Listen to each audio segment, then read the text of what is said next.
Jadi ketika ada rasa malas, ketika ada pikiran malas, jurusnya cuma satu, kerjakan saja ya. Kamu sedang berhadapan dengan sesuatu yang tidak kamu senangin, cara terbaik untuk bisa menyelesaikannya adalah mengerjakannya. That's all ya.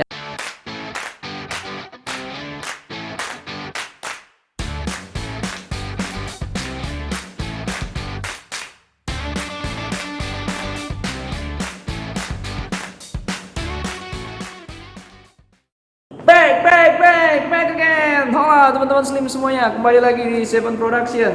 Nah, baik teman-teman, sekarang kita akan coba memfollow up janji gua, yaitu di video-video sebelumnya.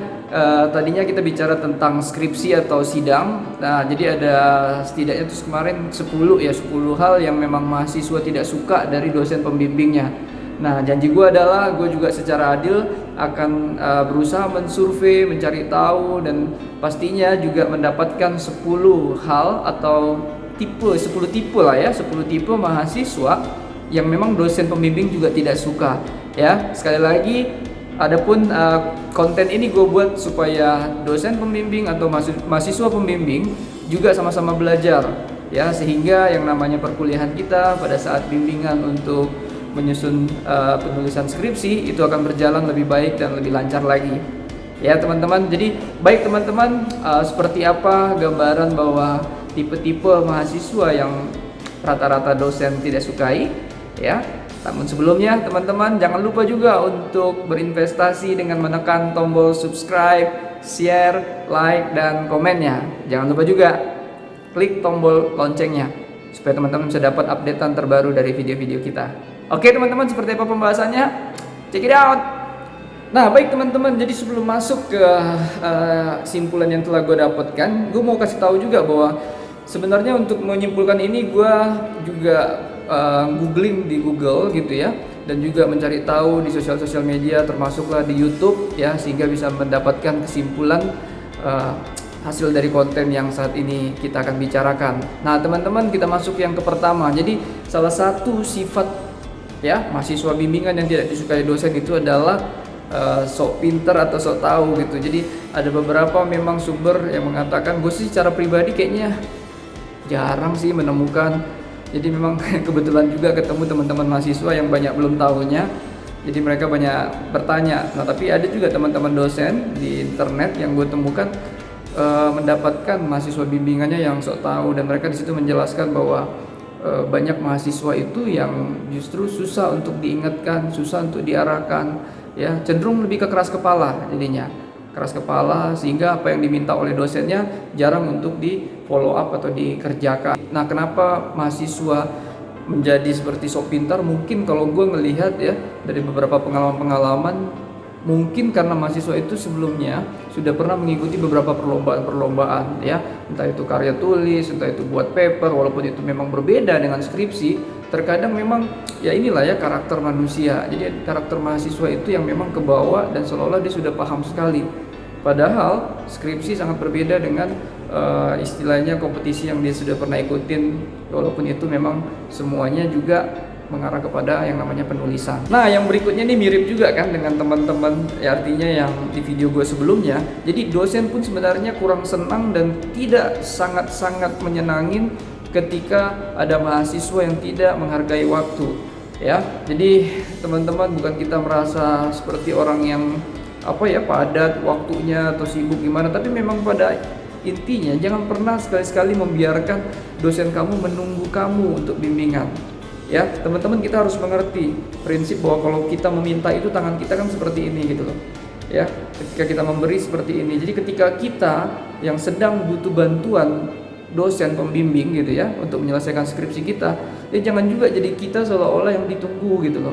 Jangan juga jadi kita yang seolah-olah mengatur waktunya ya. Kadang memang ada sih beberapa mahasiswa yang gue lihat ya, mereka sudahlah tidak tepat waktu. Ketika tidak tepat waktu juga kadang minta diatur ulang schedule-nya gitu ya. Jadi seolah-olah kayak yang butuh itu adalah dosennya. Gue berharap teman-teman mahasiswa yang menonton video ini tidak termasuk di dalamnya.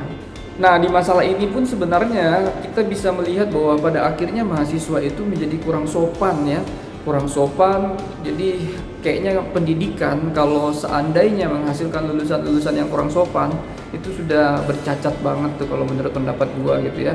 Jadi kita sebagai dosen kayak ngerasa memang wow ya, ada yang begitu mendasar kesalahan dalam pendidikan kita ketika ternyata kita melihat lulusan-lulusan kita ini kurang sopan. Karena memang sekali lagi kita harus tahu sopan santun itu harus diletakkan di depan gitu ya.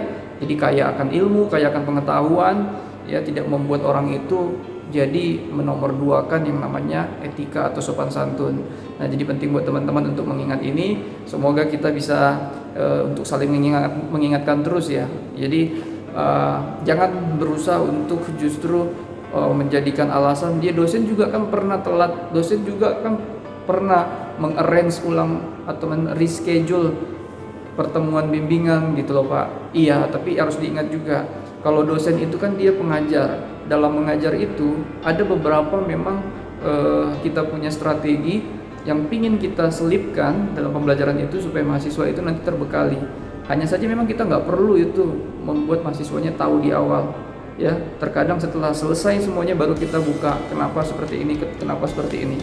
Ya, karena pengalaman gue juga pada saat jadi mahasiswa pernah seperti itu gitu ya. Ya, ada juga memang teman-teman kita dosen yang, "Bapak gimana sih? Bapak mengajarkan kita untuk disiplin tepat waktu gitu ya, tapi Bapak sendiri telat." Ya.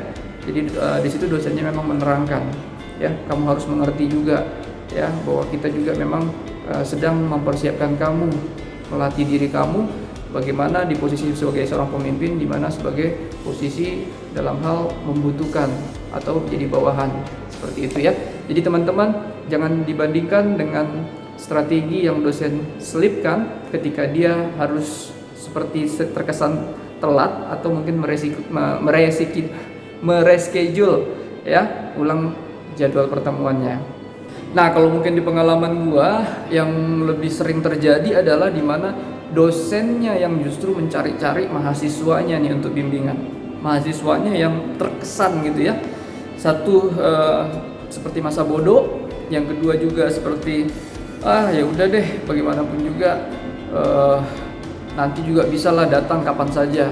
Padahal kan memang kita kampus dan juga dosen pingin sekali mahasiswa itu pada dasarnya tepat waktu menyelesaikannya. Jadi membuat dosen menunggu ya, membuat dosen menunggu kamu ini bukanlah satu sikap yang baik ya. Jadi buat teman-teman mahasiswa, ayo tolong ini bisa dimengerti dan jangan sampai kamu tidak ada kabar terhadap dosen pembimbing kamu ya. Jangan biarkan juga jadi dosennya yang justru menghubungi kamu untuk mengajar bimbingan.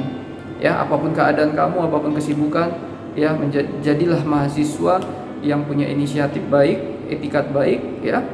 Karena sekali lagi kamu bisa menghubungi dosennya dan juga mendatangi dosennya langsung untuk memberitahu bagaimana kondisi kesibukan kamu sehingga kamu harus terpaksa jarang bimbingan.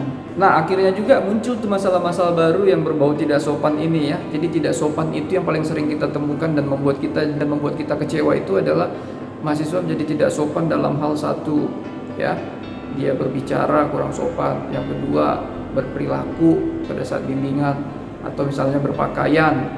Nah, yang paling sekarang sering dan mungkin jadi satu hal yang menyedihkan buat dunia pendidikan adalah ketika mahasiswa berkomunikasi via sosmed dengan dosennya atau WA-an gitu ya, WhatsApp-an. Sering sekali mereka kurang mengerti itu bagaimana etika dalam menghubungi atau berkomunikasi via chat dengan dosennya. Jadi seolah-olah banyak mahasiswa yang gue temukan juga mereka kayak menyamakan aja tuh dosen dan teman-temannya, berkomunikasi dengan teman-temannya dengan dosennya. Nah, jadi buat teman-teman yang menonton video ini, ayo teman-teman, kamu bisa belajar banyak gitu ya. Dan nanti mungkin bisa lah kita buat satu konten khusus bagaimana untuk berkomunikasi yang baik via sosial media dengan dosen gitu ya. Jadi teman-teman harus pelajari ini karena bagaimanapun juga yang namanya akhlak harus mendahului ilmu gitu ya. Jadi jangan sampai karena kamu merasa sudah ngerti, sudah banyak pengetahuan, seolah sopan santun dan akhlak itu kamu kesampingkan terlebih dahulu. No ya teman-teman ya. Berikutnya yaitu adalah membandingkan ya pembimbing yang satu dengan pembimbing yang lainnya. Nah, ini ya memang seperti sama dengan yang video sebelumnya gitu ya. Jadi memang di posisi dosen pun kita sangat tidak senang ketika mahasiswa eh, dia seperti mengadu ya pendapat dosen yang ini dengan dosen yang ini. Selama kamu sebenarnya punya gaya komunikasi yang baik, ya kamu bisa beritahukan dengan cara yang elegan tuh, itu nggak jadi masalah. Membawa nama dosen lain, ya sebagai contohnya misalnya, mohon maaf nih Pak David, jadi saya mau memastikan aja Pak, ya jadi apakah yang Bapak maksud ini sama dengan eh, Bapak si B misalnya gitu ya.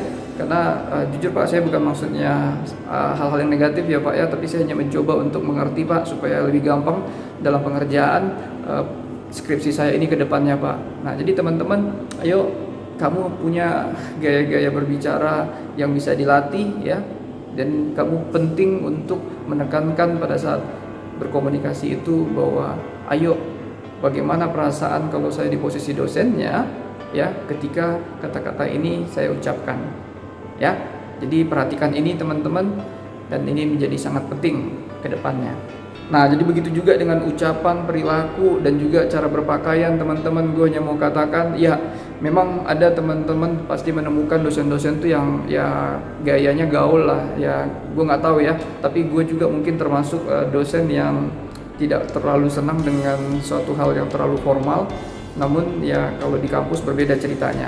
Nah jadi yang gue mau tekankan adalah sering sekali pada akhirnya kita mengajak mahasiswa itu untuk jadi bimbingan di luar kampus ya.